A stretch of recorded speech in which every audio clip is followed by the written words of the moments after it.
bienvenue sur ma première vidéo. Merci de votre curiosité. Ce qui va suivre est un texte que j'ai écrit fin 2019. J'y ai fait quelques modifications pour que lorsque vous l'écouterez, cela colle plus ou moins à la période actuelle. Mais sachez qu'environ 95% a été écrit il y a plusieurs années. J'espère que vous serez indulgents si je bafouille, cela va être assez long. En voici la lecture. Citoyennes, citoyens, nous voilà en 2024, et que pouvons-nous espérer pour l'avenir de tous, à part encore plus de difficultés à nous relever des désastres? La France et son peuple ont un besoin urgent de retrouver son indépendance, notamment financière. Nous n'avons plus le droit de créer notre propre argent sans dépendre des banques centrales européennes. C'est insensé. Les intérêts de quelques-uns priment sur le bénéfice du plus grand nombre. Nous apprenons à nos jeunes générations à se bouffer les uns les autres, pour finir par se dominer au nom d'un pouvoir factice, alors que nous ne sommes clairement pas grand-chose à l'échelle ne serait-ce que de notre galaxie. Le dieu argent et la déesse du paraître règnent en maître en cette 2024e année après la naissance d'un nommé Jésus. La mesquinerie, la tromperie, la manipulation et l'idolâtrie sont devenus les outils destructeurs de notre société contemporaine. À qui profite le crime? Voilà une question que je ne cesse de me poser depuis au bas mot 14 ans, au sujet de toutes ces intrigues politiques. Tant de fils rouges apparaissent au regard des découvertes de certains. Il est difficilement niable que les guerres actuelles sont comme presque toujours une question de vol de ressources et d'asservissement du peuple par des voies détournées. Nous ne pouvons nous permettre d'attendre plus longtemps pour agir et reprendre en main notre destin, ou du moins réorienter la société française vers l'intérêt du bien commun et des Français. Puisqu'au final, la ressource la plus précieuse dont dispose un humain est le temps qu'il aura à passer sur cette terre pour pouvoir profiter des belles choses de la vie, tout en travaillant pour le bénéfice de la communauté. Je ne décris pas là le début d'une utopie, car si l'histoire humaine démontre bien une chose, c'est que presque rien n'est impossible lorsqu'un peuple décide de se souder. Oublions un peu nos sentiments personnels et nos a priori pour avant tout voir objectivement les solutions envisageables pour l'avenir de tous.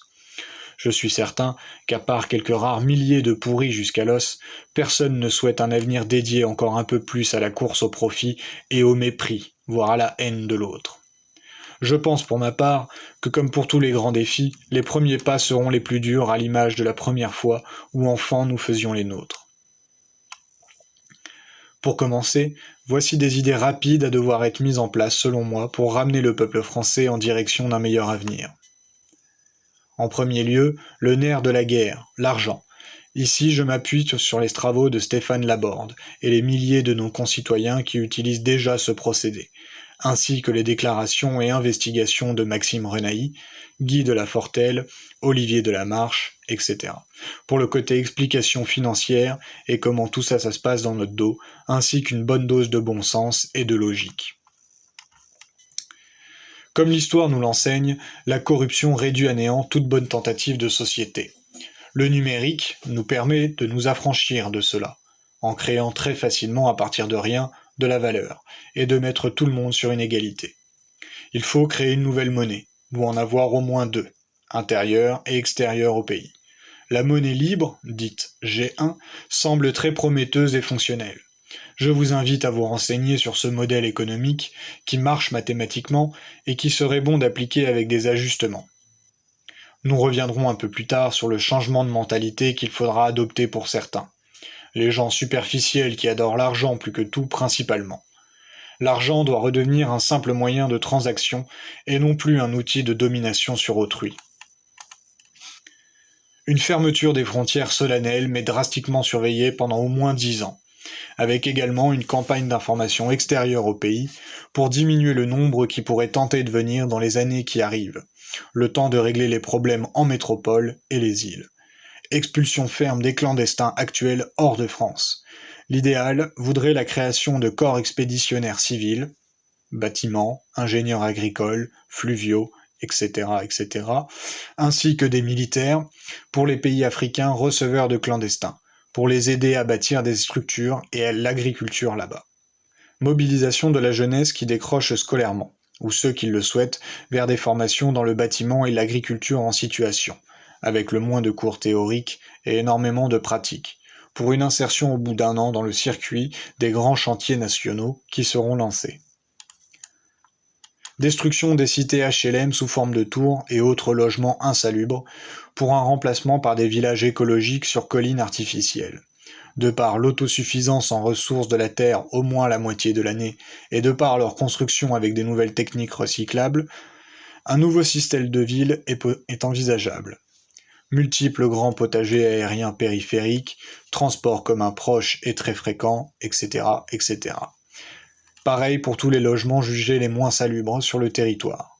Mise en place également de champs de bambou, de chanvre, retour des champs en bocage dans certains endroits le nécessitant, végétalisation des nouveaux et anciens immeubles en ville, pour émettre de l'oxygène, absorber le CO2, produire des légumes et autres. Il faut une meilleure répartition des sols et de la production agricole. Un nouvel urbanisme sera mis en place de façon systématique pour allier confort de logement, salubrité, infrastructures névralgiques et production locale. De lourdes sanctions également contre les singes pollueurs qui jettent leurs déchets dans la nature, et cela ne se résume pas qu'aux grandes villes. Régulation de la population pour mieux gérer l'alimentation et le logement équitable de tous les Français pendant au moins 10 ans. Et ici je parle des vrais Français.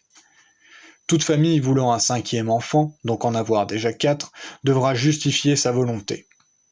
Cela engage le devoir moral de tous. Les ressources de la Terre ne sont pas inépuisables. Il faut arrêter la surconsommation. 65 milliards d'animaux butés par an pour 7 milliards d'humains, alors que sur ces 7 milliards, une énorme partie ne mange pas à sa faim, c'est absurde. Un nouveau système de prison.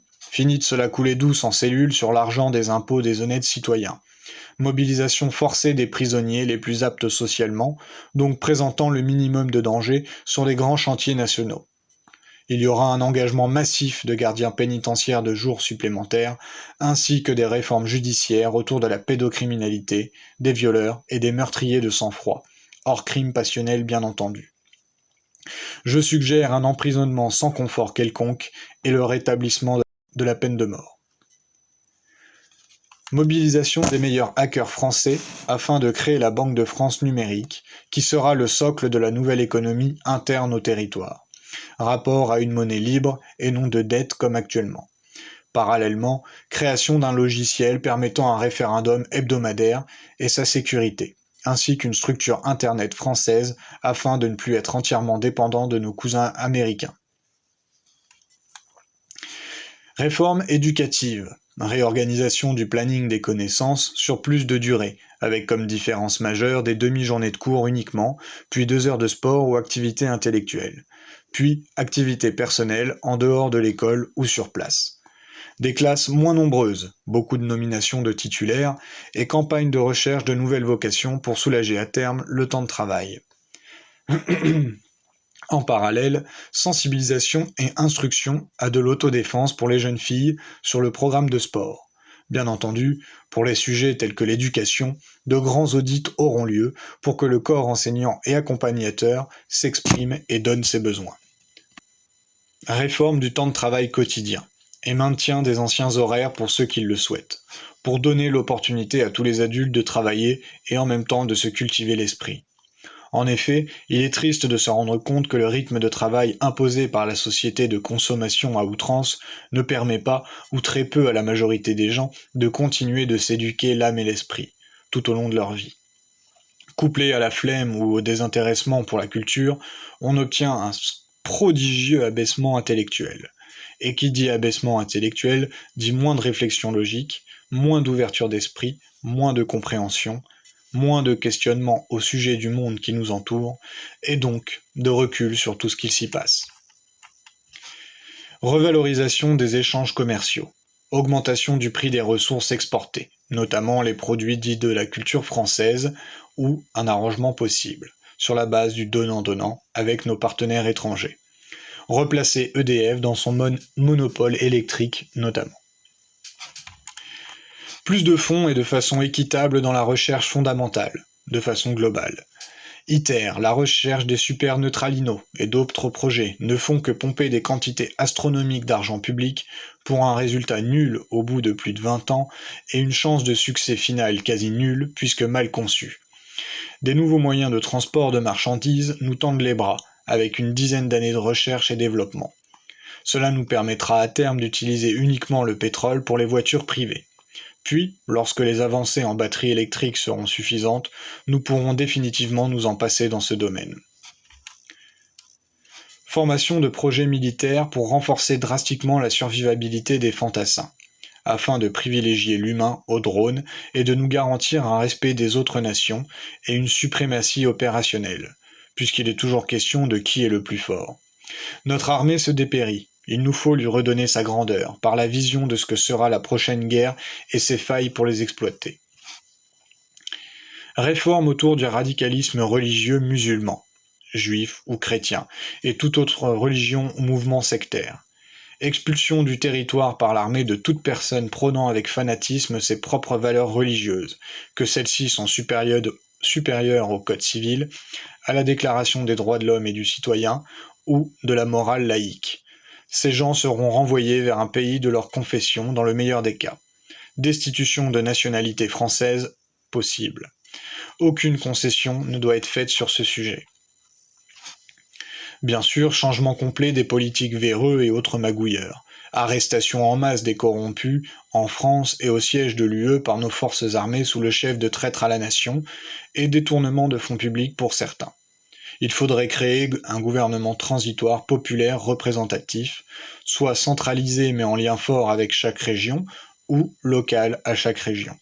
Le temps de trouver un horizon gouvernemental stable. Je suis prêt à donner une dizaine d'années de ma vie pour guider le peuple français.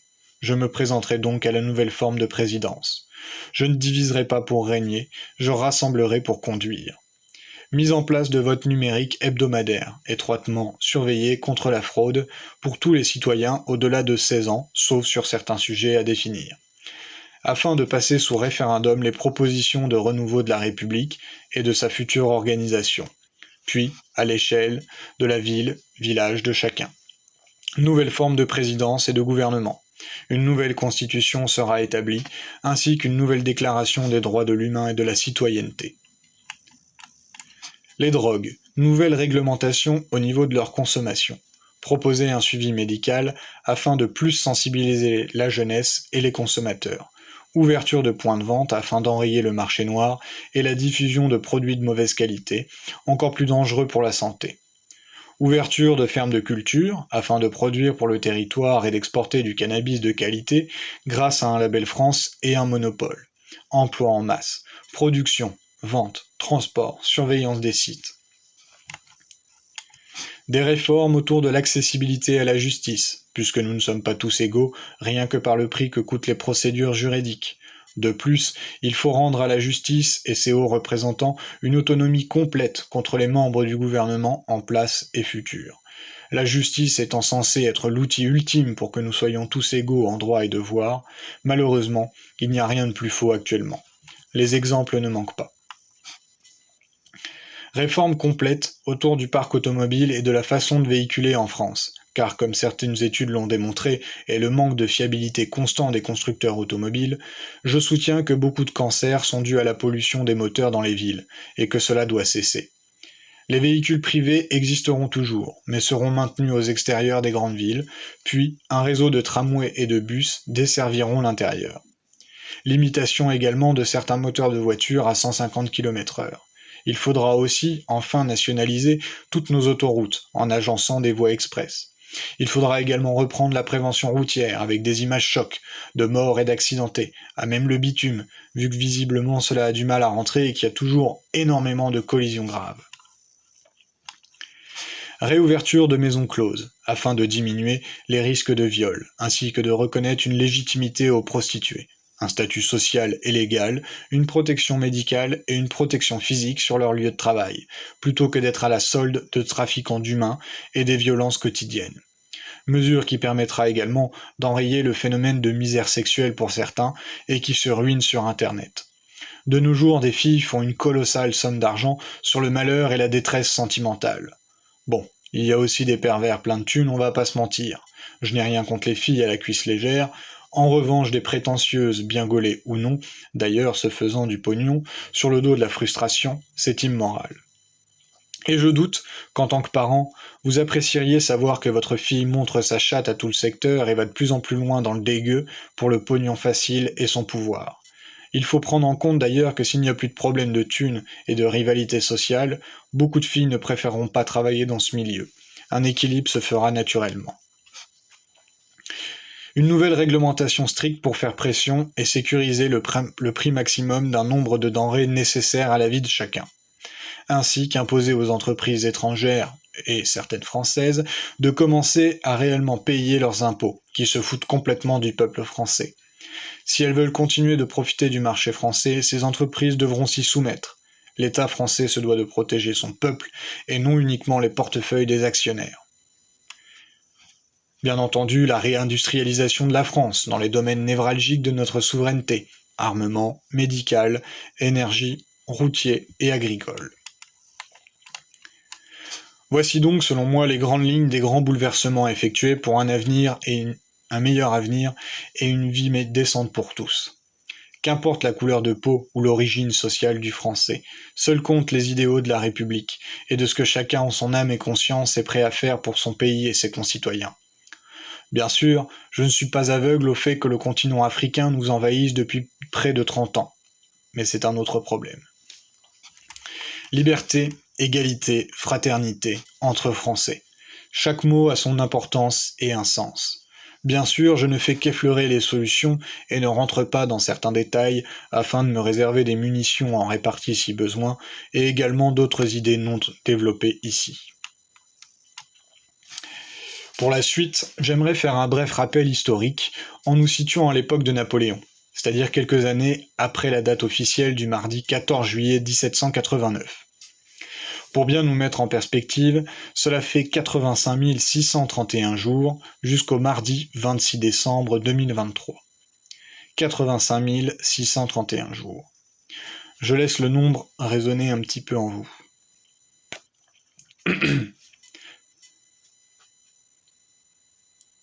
Bien, donc durant la Révolution et le règne de l'empereur, les pays royalistes tout autour voyaient d'un très mauvais œil ces idéaux révolutionnaires et antimonarchistes se propager à l'Europe.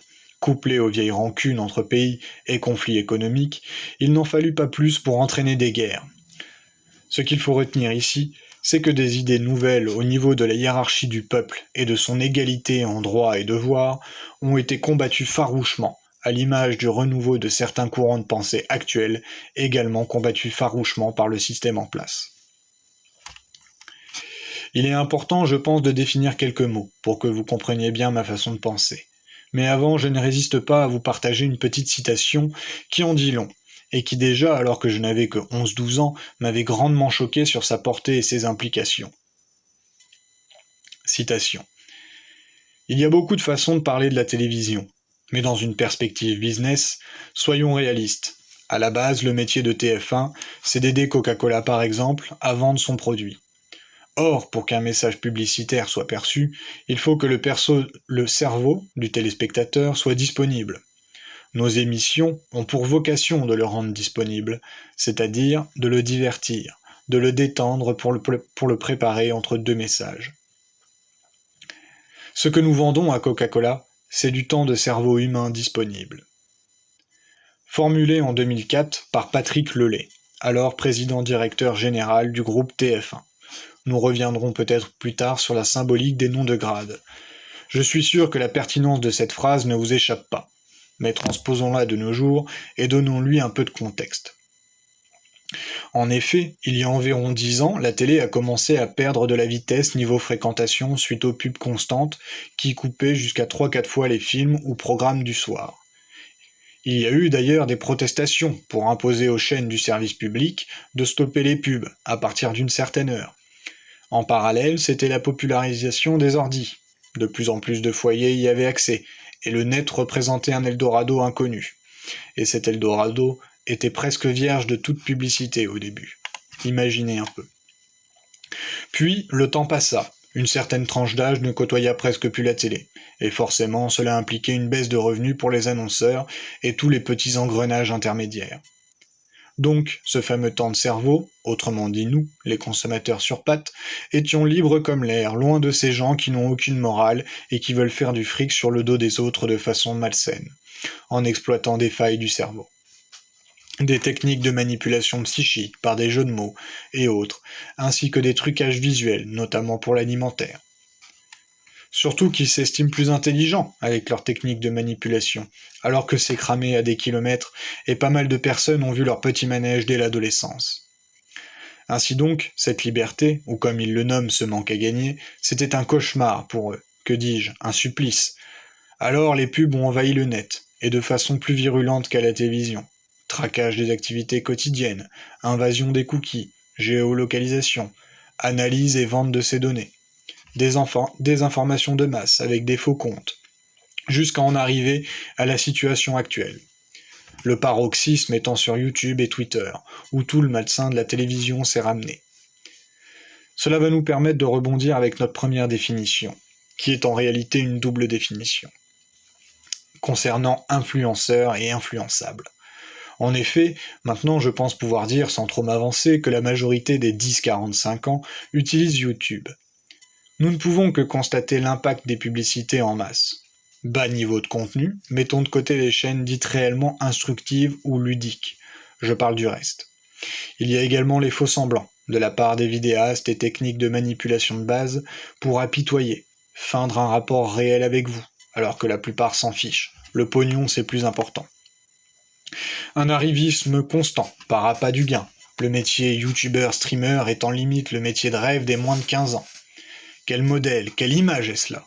Le mercantilisme absolu, une génération de fainéants vivant avec des dons, tels des clochards de l'Internet, et en gagnant, de surcroît, de l'argent en vendant votre temps de cerveau à des publicistes et des marques, toujours plus avides d'argent, votre temps de vie. Nous avons à notre portée une des plus belles inventions de l'humanité, Internet, et voilà ce que nous en faisons. Donc, pour qu'il y ait des influenceurs, il faut également des influençables. La photo 2. Influenceur, nouveau terme à la mode. Quel mot méprisable, mais il a l'avantage de dire très clairement dans quelle triste époque nous sommes. En effet, lorsqu'on se pose 2 secondes et que l'on réalise que des gens banals à tout point de vue, bref, des humains, se sentent supérieurs à vous tout simplement parce qu'ils ont eu la malhonnêteté de se lancer là-dedans pour le pouvoir de l'argent, c'est que les choses vont vraiment mal, et que le bonheur collectif est loin, mais alors très loin d'être une priorité. Mais c'est ça le rêve américain apporté après la guerre de 39-45, et totalement lancé avec le départ de De Gaulle. N'importe qui d'assez mesquin, arrogant et avide d'autorité sur autrui, peut se faire du pognon sur le dos des autres. D'ailleurs, petite parenthèse, l'autorité naturelle leur fait cruellement défaut pour la plupart. C'est pourquoi ils cherchent à l'obtenir différemment, par des titres de poste arrogants en entreprise, par une exhibition de leur thune, certaines attitudes sociales, etc. Et là on arrive à une partie d'explication que je préfère, les influençables, mais bon Dieu pourquoi ça existe. Déjà, ayons un peu d'honnêteté intellectuelle. Nous sommes tous un peu influençables, et c'est tant mieux, car comme dit le vieux proverbe français, il n'y a que les cons qui ne changent pas d'avis. Donc heureusement que par le fait d'être influençable et ouvert à la discussion au nouveau, on s'ouvre à la connaissance. Le problème, vous vous en doutez, c'est lorsqu'on l'est trop. Et figurez-vous que je pense que c'est dû au comportement primitif encore présent en nous. C'est fascinant de voir les comportements sociaux des chimpanzés et d'autres grands singes qui ressemblent énormément sur certains aspects aux nôtres. Je vous invite à faire vos recherches grâce à Internet et des bouquins. Ici, je dis donc qu'une personne avec peu d'éducation intellectuelle fera forcément plus souvent appel à ses instincts primitifs qui passent par le pouvoir influent du repère, du modèle, de l'influenceur. Ce qui amène à la situation d'aujourd'hui, où la nullité et le paraître sont glorifiés dans des émissions de télé-réalité et sur Internet, où notre pauvre langue française est massacrée à coups de multiculturalisme, du déni de son passé, de l'influence outrancière de l'anglais. Alors qu'il n'y a pas si longtemps, le français était la langue internationale pour la diplomatie, du moins pour l'Europe. La situation actuelle du rapport homme-femme qui est gangréné par toutes les religions, je dis bien toutes, qui enferme tant les hommes que des femmes dans des rôles dès la naissance, qu'ils n'ont pas le droit de dénigrer. Le paraître également participe à ce conflit entre sexes. Ne parlons même pas de cette nouvelle génération de LGBT et SJW qui ridiculisent complètement leur cause par leur intervention et les tentatives de modification de notre langage, en pleurnichant allègrement que toute la terre entière leur en veut et ne les accepte pas. Enfin, plus précisément, la terre entière, tous les hommes blancs. Il y a tellement de paradoxes dans leur discours, ils se victimisent constamment et exigent de ne pas être vus en victime. Pour quelques-uns intolérants parmi les gens normaux, ils accusent tous les autres, ce qui est l'inverse d'une pensée de compréhension du problème, soit dit au passage. Ils se rassemblent avec tous ceux qui sont prêts à cracher sur le patriarcat et la société actuelle, alors même que certains de leurs alliés les brûleraient vivants s'ils en avaient l'occasion. Bref, on est loin de la pensée des anciens militants dans les années 80-90 pour ces causes-là, qui prônaient avant tout le respect pour tous et le fait qu'ils étaient des humains comme les autres. Bien, maintenant définissons un peu la religion. La religion, c'est un ensemble de règles et d'erreurs scientifiques, ou mathématiques monumentales, pour donner des réponses au peuple de l'ancien temps. La religion, c'est maintenir l'ordre en place avec bien sûr tout un panel de sanctions si tu as envie d'être libre de choisir. La religion a été créée pour lier les humains entre eux, d'où le mot qui viendrait du latin religare, lier. Tiens, cela me fait penser à une phrase.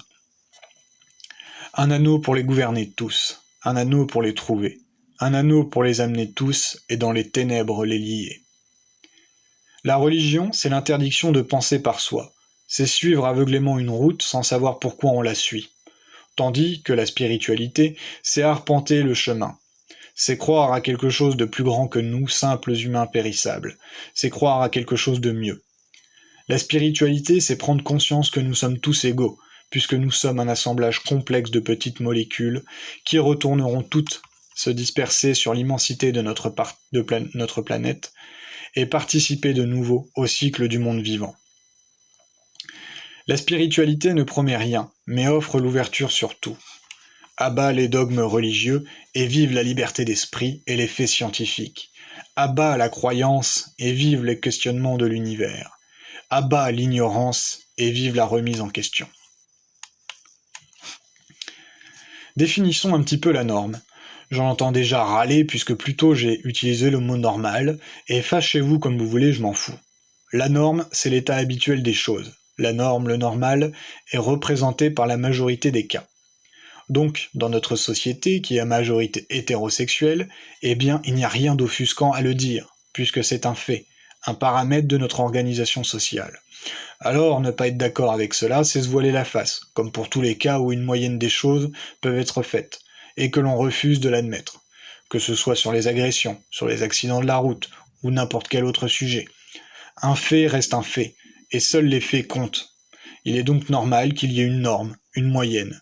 Le reste en dehors des faits, c'est du domaine de l'opinion de chacun. Les libres penseurs, ou renommés à la hâte complotistes, entrés dans le dictionnaire en 2017, 5 ans après le mot conspirationniste, pour le besoin de discréditer tous les discours qui questionnent là où ça fait mal, qui est en somme la signature du savoir-faire des lobbies en règle générale, tout en essayant de brouiller vos esprits par le fait de faire un amalgame entre les arguments les plus ridicules et ceux réellement critiques et sérieux.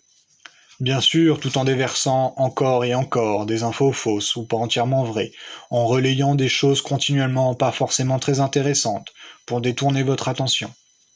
Comme par exemple, lors d'une vidéo du professeur Raoult, où il expliquait bien que l'ivermectine, l'azithromycine et la chloroquine, utilisées au bon moment, c'est-à-dire avant que ce soit trop grave, étaient parfaitement fonctionnelles et ne coûtaient pas grand-chose, donc ne rapporteraient pas beaucoup aux labos pharmaceutiques.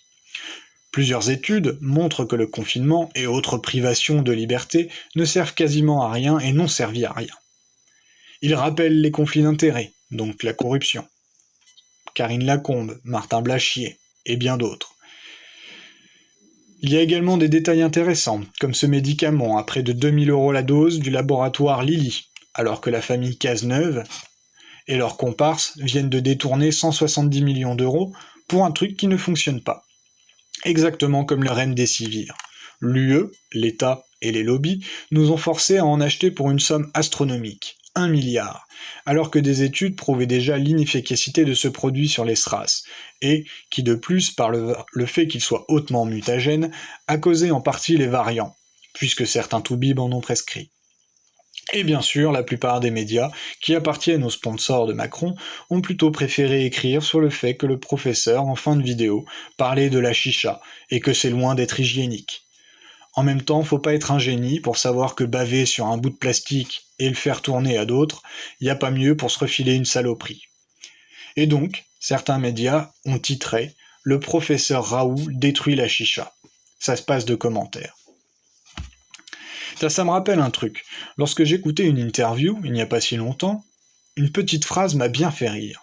Je cite « Ce n'est pas un complot, c'est un alignement d'intérêts. » L'art de ne pas dire un mot tout en donnant sa définition avec d'autres mots.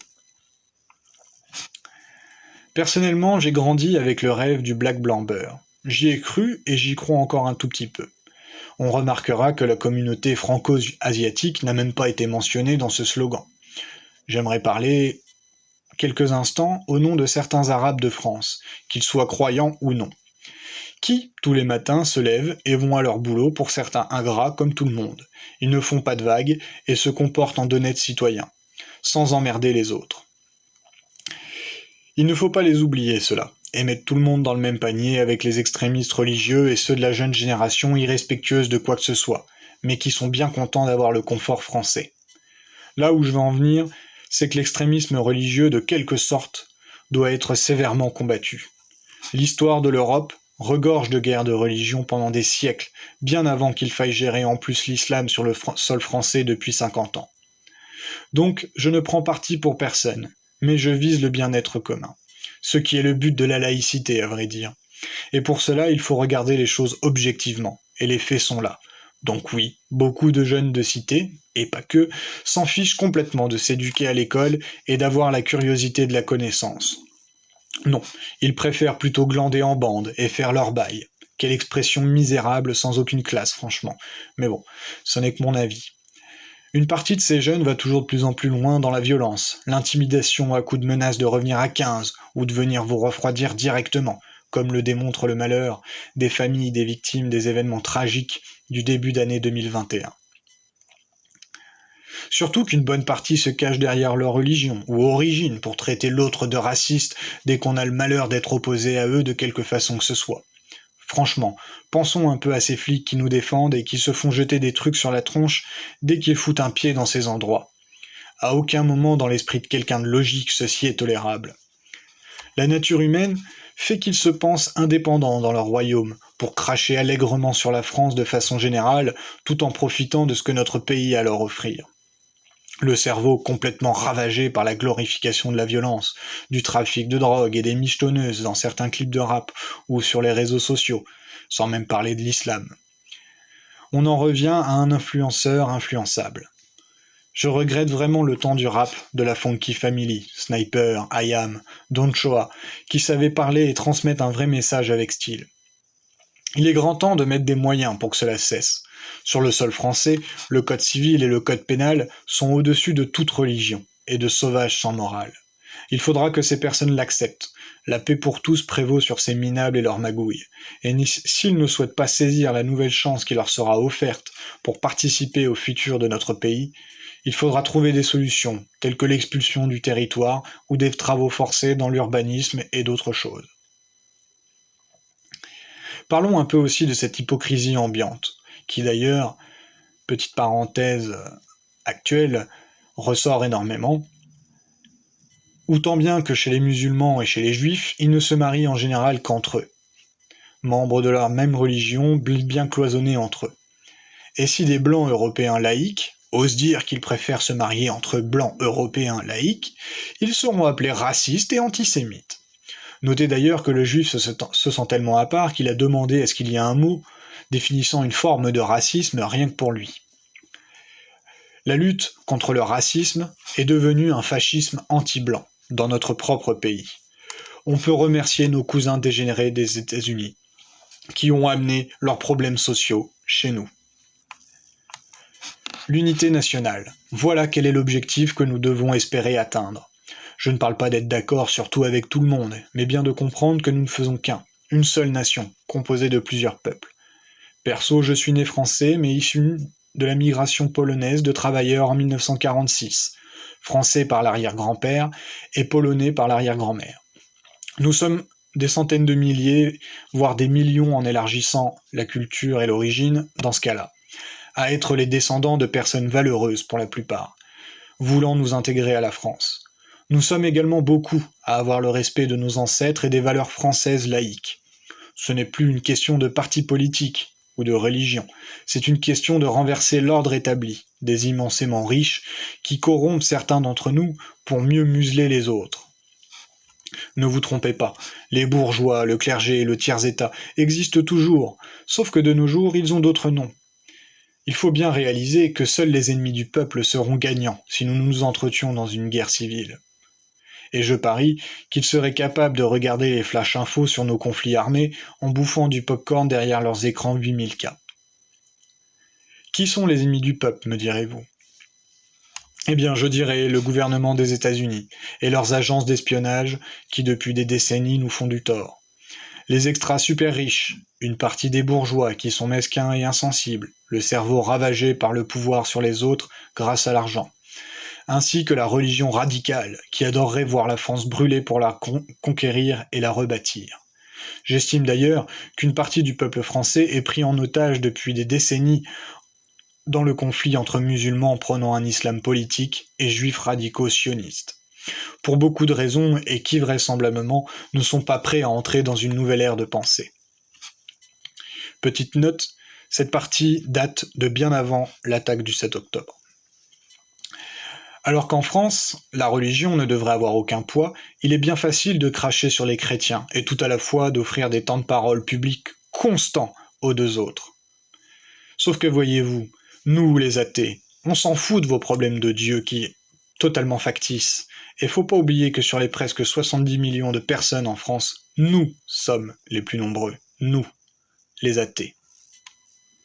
Mais hélas, nous ne pouvons céder à la bonne vieille méthode de mettre tout le monde dans le même sac. Puisqu'à trop généraliser, on en devient con. Alors nuance, il faut bien prendre en compte que certains bourgeois, et au-dessus, ont atteint ce statut par de longues années d'études et d'années de léchage de cul d'un supérieur ou autre. Et cela, très souvent, juste pour faire plaisir à la famille et aux attentes de la réussite dans ce système répugnant et pourri, qui met en péril les idéaux de notre République française. Et eux aussi, ils sont piégés dans cette immense horloge de la mondialisation.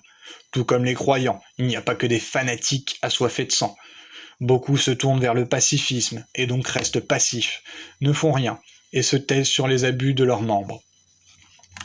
Les moyens et petits bourgeois, ceux-là font partie des plus arnaqués, avec ceux d'en dessous, véritable portefeuille de la France pour la plupart.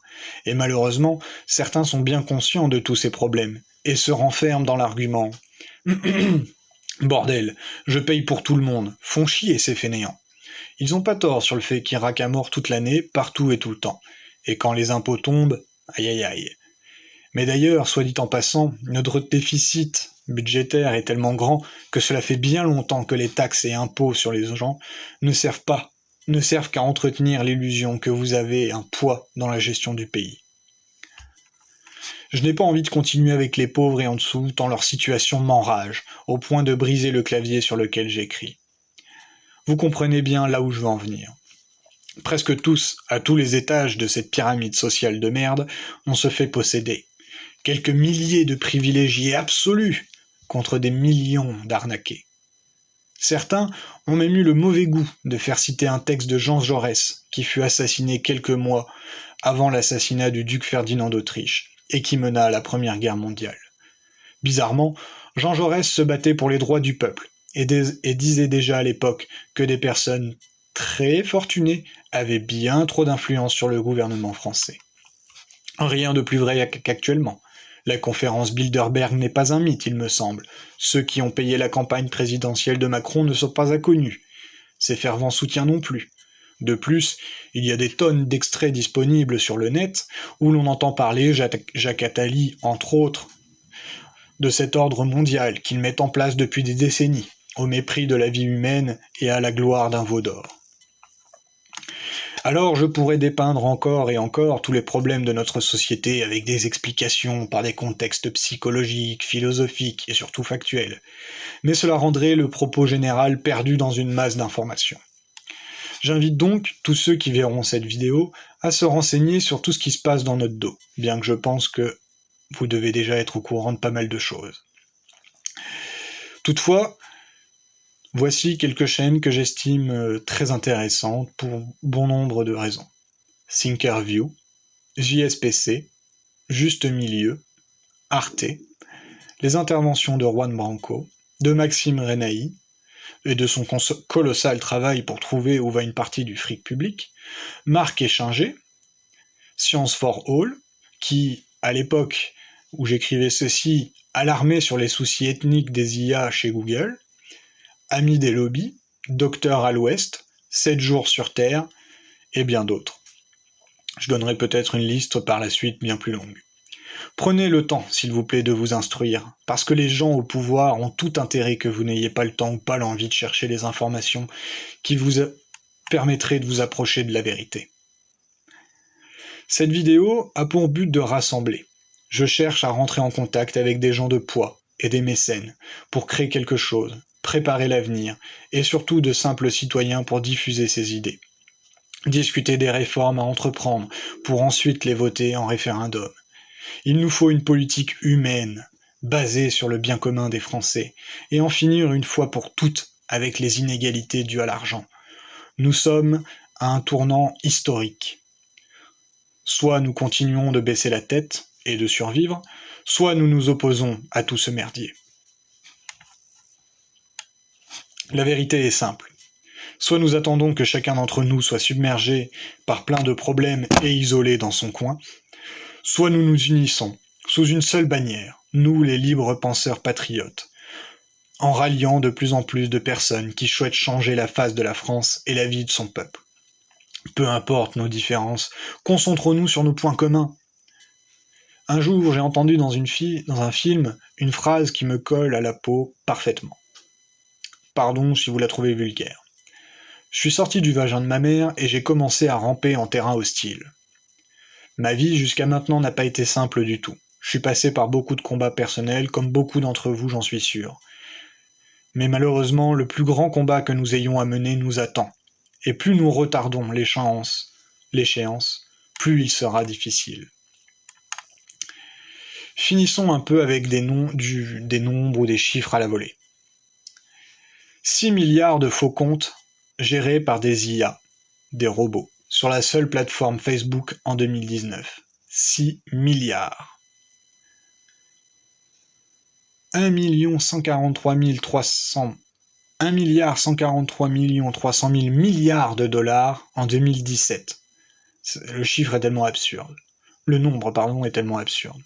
C'est le chiffre d'affaires mondial pharmaceutique. Pour se mettre en perspective, j'ai une petite anecdote que j'avais entendue lors d'une conférence des Bogdanov. Il faudrait un peu plus de 95 ans pour arriver à compter sans interruption jusqu'à seulement 1 milliard, en estimant un intervalle de 3 secondes pour les grands chiffres. Nous avons 1500 hôpitaux en France. Seulement 38 furent ouverts pour accueillir et soigner le Covid, soit 2,53% des hôpitaux français. Nous avons environ 630 000 clandestins en France, plus d'1 demi-million, d'après Patrick Stefanini et son livre. Fortune de BHL, 150 millions d'euros. 54 à 57 milliards de dettes supplémentaires relatives à la hausse de l'énergie en France. Ici, c'est un petit peu complexe, je vous conseille la chaîne Trouble Fait, qui a énormément travaillé dessus. Mais grosso merdo, des lois européennes ont imposé à EDF de vendre son électricité nucléaire à prix coûtant à des fournisseurs alternatifs créés de toutes pièces par l'UE au nom de la concurrence du marché. Réforme des retraites pour 15 milliards de pseudo-déficit, alors qu'il y a 150 milliards en réserve, plus 24 milliards de la CADES pour les années à venir. Ce sont les nombres émis par le président du Conseil d'orientation des retraites. Le déficit global de la colonisation pour la France est de 71 milliards de francs or. Déficit, pas bénéfice. 2005. L'ex-président d'Algérie, Bouteflika, a menti publiquement et a attisé un large discours de haine en disant que la France avait opéré un génocide. Sauf que le nombre de la population recensée se passe de commentaires. En 1830, donc au début de la colonisation de l'Algérie, la population était inférieure à 1 million d'habitants. En 1962, à l'indépendance, 12 millions d'habitants. De plus, cette population galopante algérienne favorise le terrain consanguin, qui faisait encore les gros titres de journaux algériens durant l'année 2023, comme étant un problème de santé grave.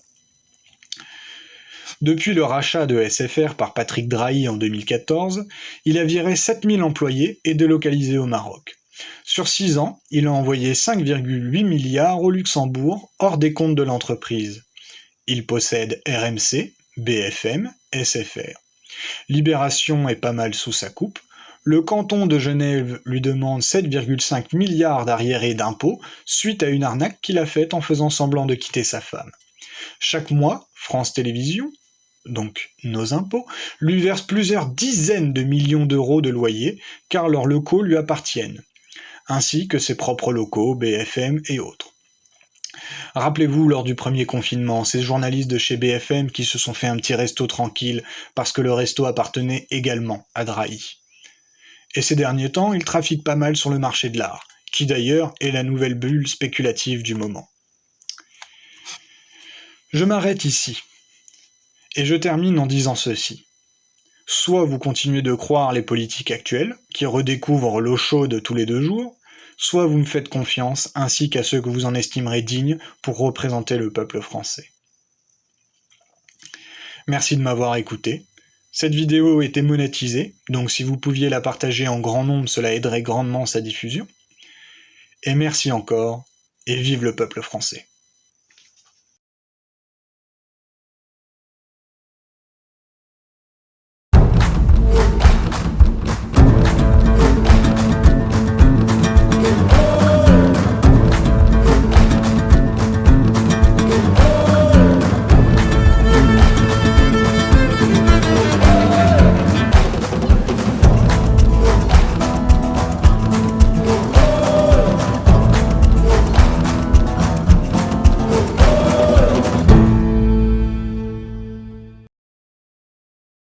Mobilisation de la jeunesse qui décroche scolairement, ou ceux qui le souhaitent, vers des formations dans le bâtiment et l'agriculture en situation, avec le moins de cours théoriques et énormément de pratiques, pour une insertion au bout d'1 an dans le grand cycle. Oh là, putain.